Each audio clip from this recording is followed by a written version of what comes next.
This this is the Impressions Exchange Podcast. Impressions Exchange Podcast. Where all topics impacting the graphic imaging and printing industry are addressed via in-depth news coverage, analysis, and timely interviews. Hi, I'm Denise Gustafson, Editorial Director for Printing United Alliance, and the guest host for the special Printing Impressions podcast series in celebration of Women's History Month, highlighting women in the printing industry. During this series, I'll have the opportunity to talk with women from all segments of the industry about their experiences and their journey as a woman in the industry. So today, it's my pleasure to welcome Gretchen Renaud. She's Vice President of Customer Success and Strategic Partnerships with Print Mail Solutions. So Gretchen, welcome. Thank you. So to get us started, could you share a little bit about your journey and how you really got involved with the printing industry? Sure. I actually spent the first 10 years of my career in an entirely different industry. I was in large-scale production in the horticulture world, so completely different, but in a lot of ways not that different. And I was actually going to school at night to further my education, and I was getting Microsoft certifications. So I was getting like my MCSA, MCSE, and I wanted to get into that line of work and do sort of help desk and technology. And so I was seeking out opportunities to be able to utilize those certifications. And I discovered Print Mail Solutions, which was a smaller company at the time, and they were looking for someone to come in and kind of be a go-between between their IT and technology department and their operations group. And as a side note, they said, oh, and also we want you to manage our print department. So I kind of fell into it by accident, and the rest went from there. It's always interesting to see how people get into the industry. Like you said, you came from horticulture, which seems so weird. What were the similarities between horticulture and now printing? And I've equated it over the years in a couple different ways. But at the end of the day, I was working in the production and manufacturing side, kind of in large scale horticulture. And I would have equated it to, I managed the operations for Print Mail Solutions for about 15, 16 years. And it's not really that different when you're producing 100,000 pieces of mail or 100,000 petunias in an assembly line in a production environment. You're still utilizing some of the same key metrics and the same skills to work with the people that are doing that work. So at the end of the day, it was all kind of related through manufacturing, if that makes sense. No, it does definitely make sense. So now with you as being Vice President of Customer Success and Strategic Partnerships, what does that mean for you? What is actually your role within Print Mail Solutions? So as I mentioned, I did run our operations for about 16 years, which gave me a really valuable base with which to kind of come at where I'm doing today and the role I'm in today. I understand our organization very well. I understand the elements that go into what we do at the end of the day. Print Mail Solutions is mostly providing statement printing and mailing as well as electronic e-statements for financial institutions. So most of our customers are community banks. So in heading up customer success and strategic partnerships, it's kind of a dual role where I'm managing all the traditional elements of customer success and ensuring, our accounts are handled properly and that we have, high customer retention and things like that. And then on the partnership side, it's been a very interesting way for me to take the information and what I know on the operational side and then what I am handling on the customer side and kind of merge them into how do we work with other third parties, be it software providers that we're already integrating with for our customers that we can also create new opportunities for and with, or companies who are providing ancillary services that our customers need that we could recommend to them. So, for example, I have a large list of strategic partners that we work with that we make introductions to our customers to kind of help them with some of their other needs that don't compete with what we offer. And then we can provide leads, for example, and references and introductions to some of these partners to our customers as well. Very, very interesting. Now, for you, obviously, you have the background in manufacturing. So both with petunias and horticulture and also on the side of printing. So both of these industries to me seem manufacturing is very heavy with male or men. And that's very, very similar to what we see in printing. How is it being a woman in this kind of manufacturing mindset in a way? It definitely can have its challenges at times, and it has for me over my career. But at the heart of it, I will say one thing I decided for myself many, many years ago is that I wasn't going to personally let that be a factor in my vision of success for myself or in, frankly, how I interacted with others. In essence, I took the mindset of I don't want the fact that I am female to be an influence in whether anyone would choose to want to work for me or want to buy our products. I want to be a person of integrity and a person of my word and taking personal responsibility for the elements of myself and my career, kind of despite the fact that maybe coming into it that obviously there's a little bit of a disadvantage and knowing that I'm in the minority. So taking that approach, I think, was successful for me generally. And so kind of just I would work with people along those same lines and, really make sure that I'm not treating anyone differently for any reason, including gender. Mhm.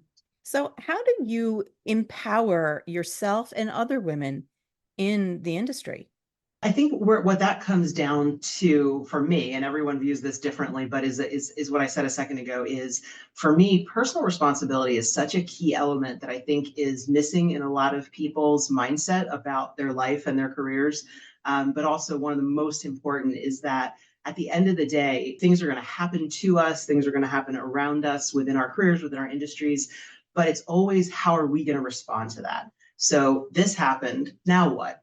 And I didn't always view life or my career that way, but there was a point where I got to a realization that that was going to be what was going to help me be the most successful. So, okay, maybe this person isn't viewing me appropriately, or maybe this person is speaking to me in a certain way that might be derogatory, or I have certainly said to individuals maybe that I worked for and felt comfortable with, would you ever say that to a man?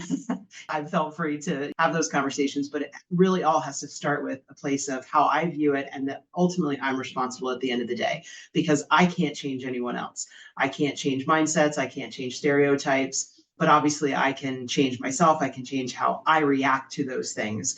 And ultimately, hopefully, that does change the mindsets and how other people around you view you. And that if you can present yourself from a place of confidence, which is obviously another key element, that at the end of the day, you can almost help others to forget about those differences or those biases if they're there as well. And that's sometimes hard for a lot of people. Like you said, one of the best things to do is not worrying about what people think, but how you react to the situation. That's huge. And that's something that I think a lot of people have problems with because they might take it a little bit more personally. It's a direct attack. It might not be, but you kind of, in a way, give people the benefit of the doubt. Like you said, you have the confidence also in your abilities and in what you're doing. Are there any other qualities that you would say would be important for women to cultivate in the printing industry or even in leadership roles in the printing industry? I definitely do think that personal responsibility is number one, probably closely followed by that confidence.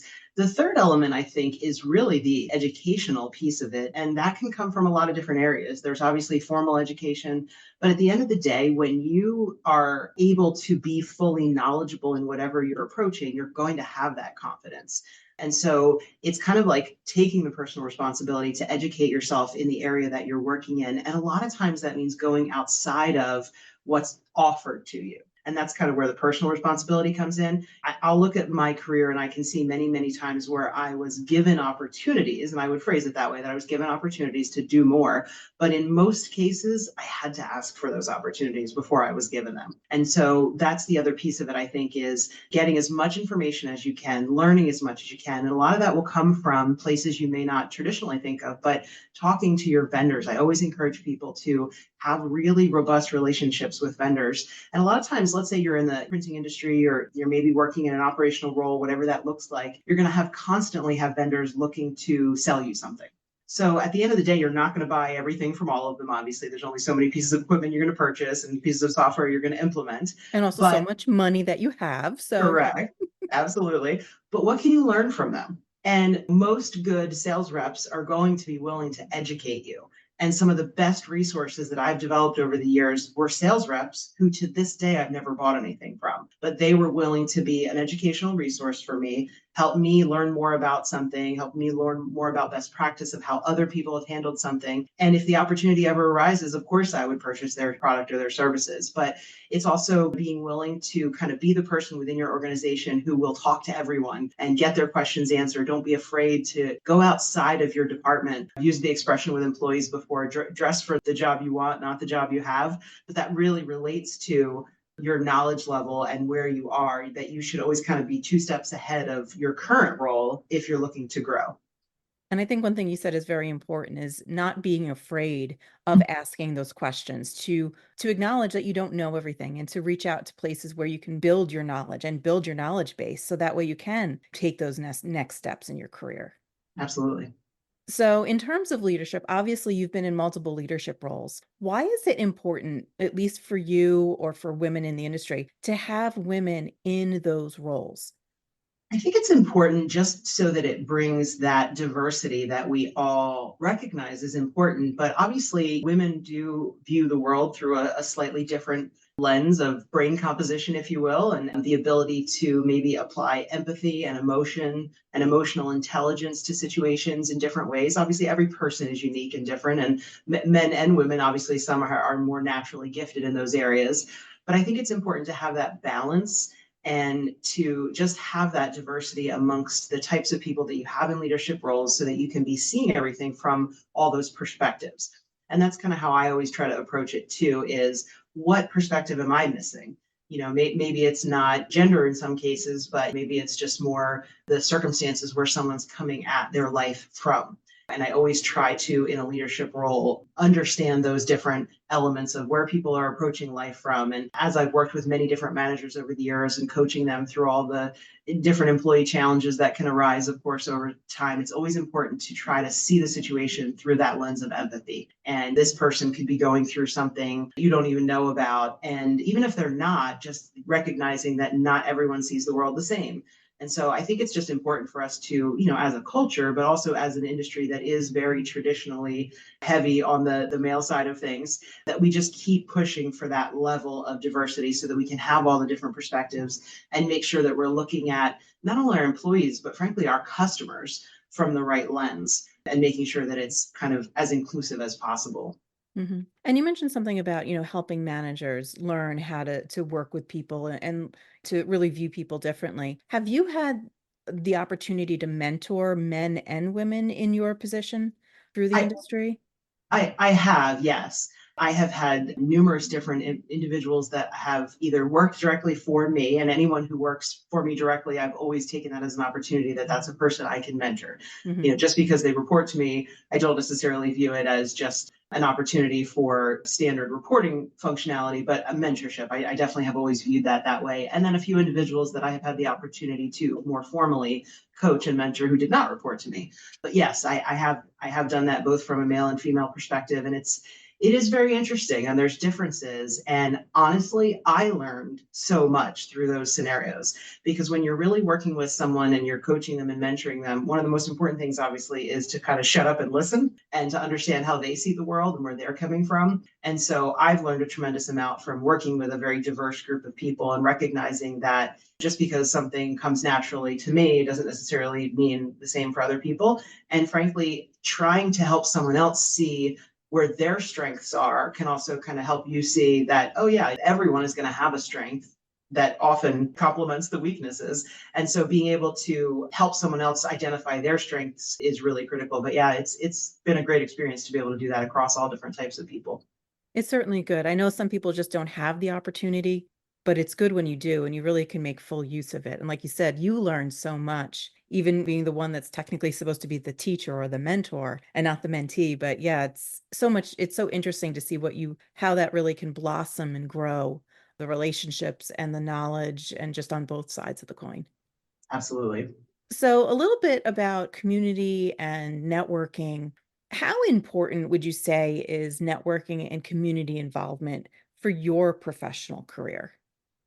For me, the idea of networking was probably introduced to me initially at the level of you should be involved with some sort of a group who is other business professionals, and you can sort of bounce ideas off of and share information and business best practice. And so I was able to get involved with a group or two like that over the years, and they certainly have their value. But I found very quickly that while those types of organizations do have their place, in order to really get the most out of networking opportunities, I think it's so critical that you find people who are in your own space. And so obviously we're coming at this from the printing industry lens. And so being involved in any type of group or organization or even events that are more maybe sales driven, I often will reference For example, the types of events where you might be going to it to learn more about a certain type of technology, printing, for example, or like the Inkjet Summit is a great example, where you're going to learn, but taking advantage of the opportunities that those organizations will usually provide you within the format of that type of agenda to network with other people who are actually in your space. I think a lot of times we'll go to those events and we kind of have our blinders on of I'm here to learn or I'm here to make a buying decision. Even shows where you are really going to make buying decisions, there's always some opportunity to network, and just meeting people who are maybe adjacent to your space, but also being willing to even meet and have relationships with your competitors can actually have a lot of value. So I'm part of a group called ING, or the Imaging Network Group, which is a phenomenal group of about 55 companies that are similar to our company in that they're doing somewhat print and mail for either transactional or more the direct mail marketing space. And when I got involved in that group, it kind of opened my mind very differently to what networking could really look like. And so that group in particular does kind of focus on the elements of networking that are so important, of being open and honest and kind of having a code of conduct and all sort of agreeing how we're going to work together. But so many times I think people will come at those types of whatever they are, these organizations, and they're very guarded. We all have our own businesses. We all have our own secret sauce somewhere. Whether it's really true or not is debatable, but we all have something that we feel we kind of have to keep close. And so sometimes when we go into those networking opportunities, we tend to kind of hold things back and not really be willing to share. And we're only looking to learn what other people are doing. And I think that's a huge mistake. So one of the first things I did was just be very willing to be very open and very transparent with not only networking opportunities, but even our vendors. I'll never forget, I went into a business review with a very large vendor on the printing side, on the inkjet production side, when we were trying to make a print decision. And I shared with them what I thought was kind of standard information that I would share with a vendor about our business and our industry. And when I was finished, they were kind of blown away. And they told me that no customer had ever shared so much information with them. And they actually asked me to join their customer council, which I was happy to do. And we hadn't even purchased their product yet. And so it was an interesting learning experience for me to recognize that it's not that common for people to be open and forthcoming with information. So obviously there's still things that are proprietary, but I would encourage people to be really willing and open to share what your challenges are, what your customers' challenges are, and even some of the maybe mistakes you've made, and almost kind of recognize that everybody's dealing with the same types of things. And the more willing you are to be open, the more you're actually going to learn, especially with a vendor too. If you're looking to actually solve a problem on your side with either hardware or software, the more information you can tell them, the more they're actually going to be able to really help you. Otherwise, they're just trying to sell you their product. They're not really trying to solve your pain. But on the networking side in organizations, it's the same. So if you can talk to someone, I'll say, for example, we're transactional print and mail, but I have made some really great relationships with people who are in plants, for example. They're doing the exact same thing we are. They're really just doing it for their own organization only. And so at the end of the day, we have so much information we can share without really having to worry about competing. And at the end of the day, there may be some opportunities where we can partner and actually help each other. And, similarly, I have great relationships with people who are doing printing more on the direct mail side and marketing side, or traditional print side, where we're not competing in the slightest. And maybe we don't have all the same problems, but creative solutions that for them are, something they think about every day, we may not have considered because that's not the world we're in. So the more you're willing to share, I guess the message is the more you're going to learn. Yeah, definitely. And I know that's one thing that I've found across conferences, a lot of conferences, is that people are guarded, like you said. They're worried that they're going to spill something, that secret sauce, they're going to lose customers. But honestly, by working together, it actually makes the industry stronger, because Absolutely. they might come at something from a different perspective than you do, or somebody else. They might look at a very similar situation in a completely different way that you never thought of. And that's just going to put that light bulb on your head. Oh, yeah, of course I can do it that way. Why didn't I think of that before? And it's all obvious when somebody else mentions it. But unless you're willing to have the conversations and to be a little vulnerable in a way with some of these folks, there's no growth then. I mean, that's part of it. We want to grow the industry. We want to grow as people. And networking is definitely one way to do that. I mean, you mentioned the Inkjet Summit. I mean, that's a perfect example of people being open and willing to share. Because I've been there. It's one of our events, and it's so amazing just to get, really, really smart people in a room and let them talk and just the things that can come out of it. For sure. Now, in terms of women and trends in the industry, how do you stay connected to like international developments? Is that something that concerns you in regards to women and women in the printing industry? So I'll say somewhat. It's always a balancing act to try to figure out where you're going to place your time and where you're going to kind of focus. And I will say, when it comes to looking at kind of the international lens of things, because I mentioned our customers are typically community banks, financial institutions in the United States tend to be a little bit slower in their adoption of maybe technology and how they approach things, maybe rather than some other industries. And so in some ways, we look to the European market through what limited visibility we have to it, just to kind of see the trends of where things are headed in the future. And honestly, I think for me personally, with my view of that, I think a little bit it really ties back to that element of networking and who are you connecting with. And for me, I usually try to get that kind of state of the industry, state of that from vendors, because that's really who I am connected with that has the best view of that. And so, they may be vendors who are selling internationally that obviously maybe you only meet with them once a year, but you can kind of chat with them about what are they seeing in the European market, for example, but also just kind of being open to maybe stepping a little bit outside of your norm to be able to do something. I had the opportunity last year, for example, to attend Hunkler Innovation Days in Lucerne, Switzerland, which is an amazing event. And that was something that, we may not have in the past attended, but it was kind of like, what, we should see what's going on in kind of the bigger scope of things.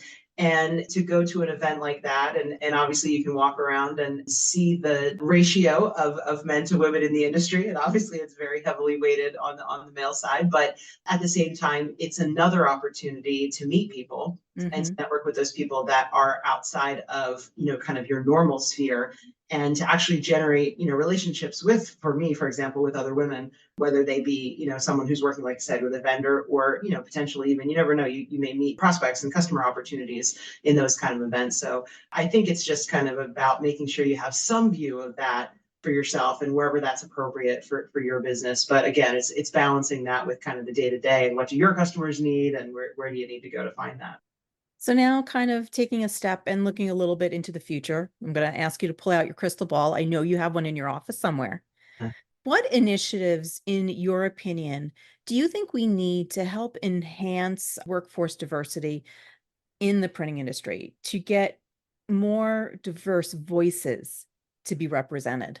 I think there's a couple of ways we could look at that and a few things that we could be doing as an industry. One, I think, is we need to create more opportunities to allow for education and networking for the up and coming people in the industry. So I'll say, there's a lot of events that are already existing, but the audience for most of those events tends to be at your kind of director, VP, executive kind of level. And those are well and good and they're needed.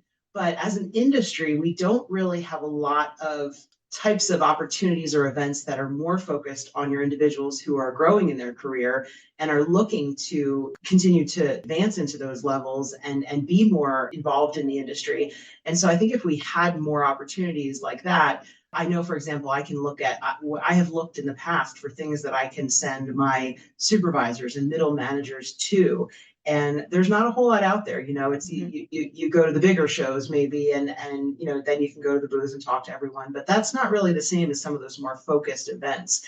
So, if we as an industry were maybe a little less focused on the decision maker and a little bit more focused on the need to bring up and educate and add value to the people who will be the decision makers in the next 5, 7 years, I think that would help us. And even if it's just creating environments for those individuals to just gain exposure through other ways, it doesn't always mean they have to go and travel to the 3 or 4 or 5 day event, but even just having opportunities for them to be exposed to some of the things that the rest of us kind of maybe take for granted are part of our routine within the industry. Almost everything that we have that I'm familiar with is really focused at that decision maker level.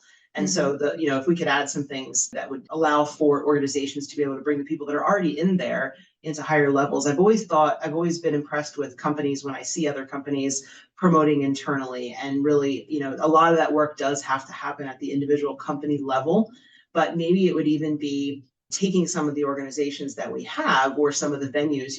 We've talked about Inkjet Summit a couple of times. What if there was a track at the Inkjet Summit focused on those decision makers who are attending that, on how to bring the rest of their teams into that process? I've done a talk at the Imaging Network group before about that piece in particular. I did a case study about how we actually made some poor decisions in one of our upgrades into new equipment, where we didn't involve some of those other individuals that should have been involved, and how we could have done that better. So if there's things as an organization that we could do that would help individual companies be able to sort of empower those people. And then the other piece of it maybe is just, how do we present ourselves as an industry in general? How are we as an industry putting ourselves out there in channels that are going to be attractive to people who aren't currently in the industry? Social media is obviously one of those channels that is somewhat utilized, I'll say, within our industry. But frankly, are we even utilizing the channels that we have today? So I was talking with a group recently that is kind of lobbying Congress to impact some of the postal reform that's needed. And one of the questions that was raised from the group that they were doing kind of a focus group with is, we're trying to preserve the USPS and the mailing, obviously, element of that. Are we utilizing print and mail as a marketing channel within that group? And the answer was no. So it seems like a dead giveaway that would be a really good way to go. Yeah, and the younger generations, be it men or women, but specifically if we want to bring more women into the industry, we have to be reaching them via channels that they're actually spending time on. And obviously those social media channels are one way to do that. And just kind of, how are we presenting our industry as a whole, and individual companies? Even just thinking about, like, if you as an individual company, let's say any other company that's doing printing, and you want to have more diversity, and you want to bring and attract younger people, and younger women in particular, what does your website look like? What do your executives and your teams that are going to be on, if a young person and a young woman is looking to come work for your company and they research you, what do your individual executives' LinkedIn pages look like? How are you presenting yourself to a younger generation? And so all of those things are kind of critical in being able to even attract those diverse people to our industry. And some of that's simple stuff. It's how are you presenting yourself? How does your website look? Those seems like basic things, but it's some things that we in the industry we just don't think about. Right. I always say that the print industry is the best kept secret of any other industry, and that as much as we're involved, print shops are involved with various mailing and marketing campaigns and really amazing things that they're producing for other companies. They're not doing it for themselves. Right. They have some wonderful examples of some amazing direct mail and other things that could be produced, but they produce it for other people. Right. Absolutely. So, kind of in conclusion, as we're wrapping up, for women that are looking to enter the industry, this is something I like to ask is, if you knew what you know now, what would you tell your younger self as you're coming in, as you're entering into the industry? I think that's a great question. I think looking back, I would have told myself that it's an industry to be more excited about than I originally thought. And because it's an industry that touches so many different individuals and parts of our lives that we maybe take for granted. And it's also a growing and changing industry, and not a dying industry, because I think that's the view that a lot of people have, is that print is going away, or print is a medium that's not really important anymore. And the reality is that's been proven over and over again that that's not the case. And specifically, the younger generation who we're trying to attract into our industry are some of the people who are, being surveyed and actually giving feedback that says they value that. They value that tactile touch of something, the feel, the weight of something in your hands, go to your mailbox and pick up something that's unique and personalized to you. And obviously that's the other piece of it, I think, that I would tell myself, is that the industry is changing and becoming more effective in the ways of taking modern technology and modern software technology that allows us to make those experiences really personal and unique. And that's kind of what that younger generation is looking for, something that is appealing to them, in a medium that's maybe a little bit outside of what they're used to all day long. We all know the amount of email we get and just gets lost in the mix versus getting that real personalized mail piece, or even a statement or a bill that you have to pay that has some nice synergy between the printed piece that's, like I said, you can touch it, you can feel it, but it also has that more modern feel of, oh, but it also has a QR code on it, and I want to just scan that QR code and pay with Venmo. Being able to align those things, and our industry has done a great job of that over the last few years. I think just knowing that we can continue down that path of incorporating the latest and greatest technology into what is print and traditional print, I think then hopefully the younger generation will be excited about that. I think we have a little ways to go, but there's some really, really great advice. Gretchen, it was an absolute pleasure to talk with you. So thank you for spending some time with me today. Sure, no problem. Thank you for having me.